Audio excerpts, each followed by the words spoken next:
आज का हमारा टॉपिक है लिंकिंग वर्ब। इसे हम कापुलर वर्ब या कापुला वर्ब भी कहते हैं।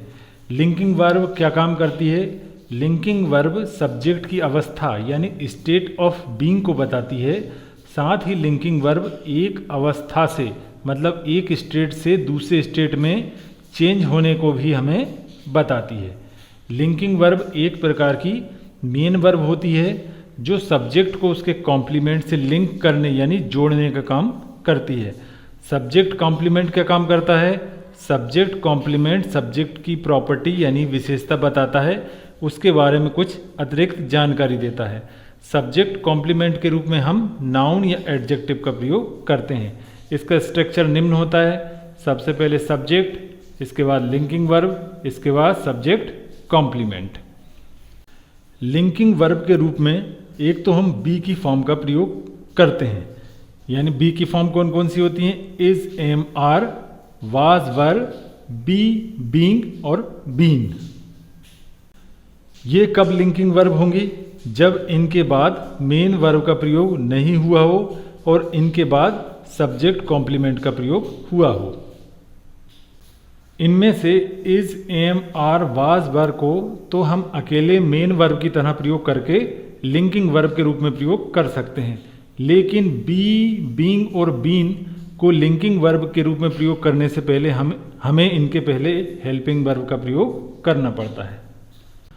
हमारी मोस्ट कॉमन लिंकिंग वर्ब हैं is, am, are, was, were, will be, shall be, has been, have been, had been, is being, am being, are being, was being, were being.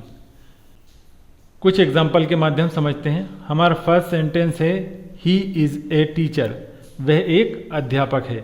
यहाँ ही subject है, is main verb है जो कि linking verb का कार्य कर रही है, और लिंकिंग वर्ब के बाद क्या आते हैं? सब्जेक्ट कॉम्प्लीमेंट जो कि क्या होते हैं? नाउन या एडजेक्टिव। तो टीचर यहाँ एक क्या है? नाउन है जो कि सब्जेक्ट कॉम्प्लीमेंट का कार्य कर रहा है। कोई वर्ब लिंकिंग वर्ब है या नहीं, इसके लिए हम एक ट्रिक का इस्तेमाल कर सकते हैं। हम लिंकिंग वर्ब को इक्वल साइन से रिप्लेस करते हैं। यहाँ लिंकिंग वर्ब क्या है? इज है। इसको हमने इक्वल साइन से यदि रिप्लेस किया तो, और यदि वह इक्वेशन कोई सेंस रख रहा है तो सेंटेंस में प्रयोग की गई वर्ब लिंकिंग वर्ब होती है। यहाँ ही क्या है? टीचर है, यानी he is equal to teacher. यदि हम लिंकिंग वर्ब की जगह इक्वल साइन का प्रयोग करते हैं तो सब्जेक्ट और सब्जेक्ट कॉम्प्लीमेंट या तो एक ही चीज होती है या सब्जेक्ट कॉम्प्लीमेंट सब्जेक्ट की ही प्रॉपर्टी बताता है। नेक्स्ट सेंटेंस है ही इज ऑनेस्ट, वह ईमानदार है। इस सेंटेंस में ही क्या है? हमारा सब्जेक्ट है। इज क्या हो गई? हमारी लिंकिंग वर्ब। और ऑनेस्ट क्या हो गया? यहाँ पे एडजेक्टिव है जो कि सब्जेक्ट कॉम्प्लीमेंट का कार्य कर रहा है। तो यहाँ पे इज क्या काम कर रही है? सब्जेक्ट कॉम्प्लीमेंट को सब्जेक्ट से लिंक कर रही है, और सब्जेक्ट कॉम्प्लीमेंट सब्जेक्ट की ही विशेषता बता रहा है। He is equal to honest, मतलब ही क्या है? ऑनेस्ट है। तो यहाँ पे इज क्या हो गई? हमारी लिंकिंग वर्ब। नेक्स्ट सेंटेंस है सी वॉज लेजी, वह आलसी थी।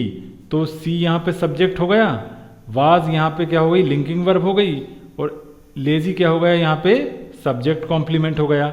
और बाज क्या काम कर रही है? सब्जेक्ट को उसके कॉम्प्लीमेंट से लिंक करने का काम कर रही है, उसे जोड़ने का काम कर रही है। तो बाज यहाँ पे क्या हो गई? Linking verb.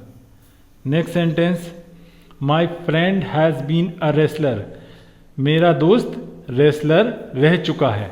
तो यहाँ पे लिंकिंग वर्ब कौन सी है? Has been.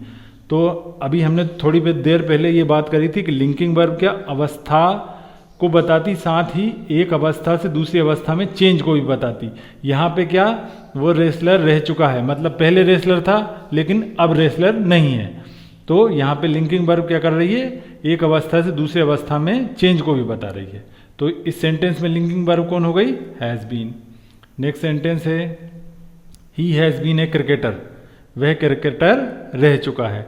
तो यहाँ पे ही सब्जेक्ट है, हैज़ बीन हमारी लिंकिंग वर्ब हो गई, और क्रिकेटर क्या हो गया? सब्जेक्ट कॉम्प्लीमेंट हो गया। तो यहाँ पे भी हैज़ बीन क्या कर रही है? सब्जेक्ट को उसके कॉम्प्लीमेंट से लिंक करने का काम कर रही है, जोड़ने का काम कर रही है। नेक्स्ट सेंटेंस है यू आर बीइंग लेजी, तुम आलसी हो रहे हो। तो यहाँ पे सब्जेक्ट यू हो गया और लिंकिंग वर्ब क्या हो गई, आर बीइंग, और लेजी हमारा सब्जेक्ट कॉम्प्लीमेंट हो गया। तो ये आर बीइंग क्या बता रही है, एक स्टेट से दूसरे स्टेट में चेंज होने को बता रही है। यू आर बीइंग लेजी मतलब तुम लेजी हो रहे हो, मतलब तुम पहले लेजी नहीं थे लेकिन अब लेजी हो रहे हो। तो एक स्टेट से दूसरे स्टेट में चेंज को बता रही है। नेक्स्ट सेंटेंस है सी इज बीइंग पोलाइट, वह विनम्र हो रही है। इस सेंटेंस में सी क्या हो गया, हमारा subject, is being linking verb, polite subject complement, और इज बीइंग क्या कर रही है, सब्जेक्ट को उसके कॉम्प्लीमेंट से लिंक करने का काम कर रही है, जोड़ने का काम कर रही है। और हमने पहले भी बात कर चुके हैं लिंकिंग वर्ब क्या करती है, अवस्था को भी बताती है और एक अवस्था से दूसरी अवस्था में चेंज होने को बताती है। तो यहाँ पे सी इज बीइंग पोलाइट मतलब वे पोलाइट हो रही है, मतलब पहले पोलाइट नहीं थी लेकिन अब पोलाइट हो रही है। तो ये एक अवस्था से दूसरी अवस्था में चेंज को भी बता रही है। बी की फॉर्म के अलावा कुछ और वर्ब्स जिनका प्रयोग हम लिंकिंग वर्ब के रूप में करते हैं ये निम्न है, seem, become, look, grow, appear, feel, taste, smell, sound, prove, remain, get, turn etcetera. इनके अलावा और भी हैं। तो इनमें से जो सीम और बिकम है ये दोनों तो ट्रू लिंकिंग वर्ब है, इनका प्रयोग हम लिंकिंग वर्ब के रूप में ही करते हैं। लेकिन इनके अलावा दी गई वर्ब्स को हम लिंकिंग वर्ब के रूप में भी यूज़ कर सकते हैं और एक्शन वर्ब के रूप में भी यूज़ कर सकते हैं। तो एग्जाम्पल के माध्यम समझते हैं। हमारा फर्स्ट सेंटेंस है दिस बॉय सीम्स टायर्ड, यह लड़का थका हुआ लगता है। तो यहाँ सीम्स हमारी क्या है, लिंकिंग वर्ब है, क्योंकि सीम्स के बाद क्या आया है, सब्जेक्ट कॉम्प्लीमेंट आया है टायर्ड, जो कि काय की विशेषता बता रहा है, बॉय की। दिस बॉय यह लड़का कैसा है, थका हुआ है। तो यहाँ से यहाँ हम क्या करेंगे, हमारा वो पहले वाला फार्मूला लगाते हैं।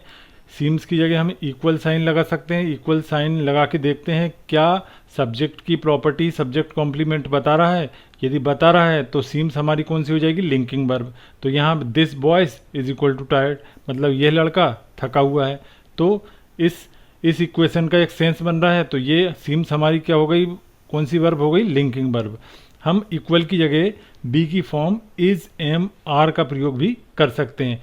यानी हम सब्जेक्ट के अनुसार यदि ही सी इट या कोई नाम हुआ तो हम यहाँ लिंकिंग वर्ब की जगह इज का प्रयोग कर लेंगे, आई हुआ तो एम का प्रयोग कर लेंगे, कोई प्लूरल सब्जेक्ट हुआ तो हम आर का प्रयोग कर लेंगे। और यदि उस सेंटेंस का कुछ सेंस निकल रहा है तो सेंटेंस में प्रयुक्त हुई वर्ब कौन सी वर्ब होगी, लिंकिंग वर्ब। जैसे इस सेंटेंस में दिस बॉय सीम्स टायर्ड, तो यहाँ सीम्स की जगह यदि हम इज लगा लें, दिस बॉय इज टायर्ड, तो इस सेंटेंस का भी अर्थ निकलता है, एक सेंस निकलता है। दिस बॉय यह लड़का इज टायर्ड मतलब थका हुआ है। तो यहाँ पे हम क्या कर सकते हैं, इक्वल की जगह इज एम आर यानी बी की फॉर्म का यूज़ करके भी हम दोनों को कनेक्ट करके सब्जेक्ट और सब्जेक्ट कॉम्प्लीमेंट को कनेक्ट करके उस सेंटेंस का अर्थ देख सकते हैं। यदि उसका एक सेंस निकल रहा है तो सेंटेंस में प्रयुक्त हुई वर्ब कौन सी वर्ब होगी, लिंकिंग वर्ब। नेक्स्ट सेंटेंस है ही बिकेम ए डॉक्टर, वह डॉक्टर बन गया। तो यहाँ भी बिकेम कौन सी वर्ब है, linking verb. He is equal to doctor, तो यहाँ पे भी इस सब्जेक्ट से सब्जेक्ट कॉम्प्लीमेंट को लिंक करने का कौन सी वर्ब काम कर रही है, बिकेम। तो बिकेम यहाँ पे कौन सी वर्ब हो गई, लिंकिंग वर्ब। नेक्स्ट सेंटेंस है ही लुक्स डेंजरस, तो यहाँ पे भी वह डेंजरस दिखता है। तो यहाँ पे भी लुक्स का कनेक्ट कर रही है सब्जेक्ट कॉम्प्लीमेंट, मतलब डेंजरस को सब्जेक्ट से, ही से। तो इस सेंटेंस में लुक्स कौन सी वर्ब हो गई, लिंकिंग वर्ब, क्योंकि यहाँ पे लुक्स क्या कर रही है, सब्जेक्ट की विशेषता बताने वाले एडजेक्टिव को सब्जेक्ट से लिंक करने का काम कर रही है। नेक्स्ट सेंटेंस है ही लुक्ड एट मी, उसने मुझे देखा। इस सेंटेंस में अब देखिए यहाँ लुक्ड एट मी, तो यहाँ हम देखते हैं लुक्ड को यदि हम इक्वल साइन से रिप्लेस करते हैं तो he is equal to me. तो ही और मी दोनों एक ही चीज़ तो नहीं है, अलग अलग चीज़ है। तो इस कंडीशन में लुक्ड यहाँ पे कौन सी वर्ब होगी, एक्शन वर्ब होगी, ना कि लिंकिंग वर्ब होगी, क्योंकि यहाँ पे मी कोई सब्जेक्ट की प्रॉपर्टी नहीं बता रहा है। तो इस कंडीशन में लुक्ड कौन सी वर्ब हो गई, एक्शन वर्ब। नेक्स्ट सेंटेंस है द फूड टेस्ट डिलीशियस, मतलब खाना स्वादिष्ट लगता है। इस सेंटेंस में वर्ब क्या है हमारी, टेस्ट। तो हम वही फार्मूला अपनाते हैं, टेस्ट को क्या करते हैं, इक्वल साइन से रिप्लेस कर देते हैं। तो the food is equal to delicious, तो यहाँ पे डिलीशियस क्या हो गई, फूड की प्रॉपर्टी हो गई। और लिंकिंग वर्ब क्या करती है, सब्जेक्ट को, यहाँ पे सब्जेक्ट क्या है, द फूड, और उसका कॉम्प्लीमेंट क्या है, डिलीशियस, दोनों को लिंक करने का यानी जोड़ने का काम करती है। तो यहाँ पे टेस्ट कौन सी वर्ब हो गई, लिंकिंग वर्ब। नेक्स्ट सेंटेंस है आई टेस्टेड द फूड, मैंने खाना चखा। तो इस कंडीशन में हम देखते हैं तो यहाँ पे टेस्टेड वर्ब को यदि इक्वल साइन से हम रिप्लेस करते हैं तो I is equal to the food, तो आई द फूड तो नहीं हो सकता, तो ये आई की प्रॉपर्टी द फूड तो है नहीं है। तो इस कंडीशन में यहाँ पे टेस्टेड कौन सी, लिंकिंग वर्ब नहीं है, एक एक्शन वर्ब है। तो यहाँ पे टेस्टेड कौन सी हो गई, एक्शन वर्ब हो गई। नेक्स्ट सेंटेंस है ही grows corn in the field, वह उगाता है, कॉर्न मतलब मक्का, इन हिज फील्ड, अपने खेत में। तो यहाँ पे भी हम वही फार्मूला अपनाते हैं, जो हमारी वर्ब है उसको इक्वल साइन से रिप्लेस करते हैं। ग्रो को हमने इक्वल साइन से रिप्लेस किया, he is equal to corn, तो ही कॉर्न हो सकता है क्या, ही वह मक्का हो सकता है क्या, नहीं हो सकता है। तो यहाँ पे इस सेंटेंस में जो ग्रो वर्ब है वो कौन सी हो गई, एक्शन वर्ब हो गई। ही ग्रोस, वह उगाता है, कॉर्न इन हिज फील्ड, अपने खेत में मक्का उगाता है। तो यहाँ पे ग्रोस कौन सी वर्ब हो गई, एक्शन वर्ब। नेक्स्ट सेंटेंस है द नाइट ग्रू कोल्ड, तो इस सेंटेंस में वर्ब कौन है, ग्रू, जो कि ग्रो का सेकेंड फॉर्म है।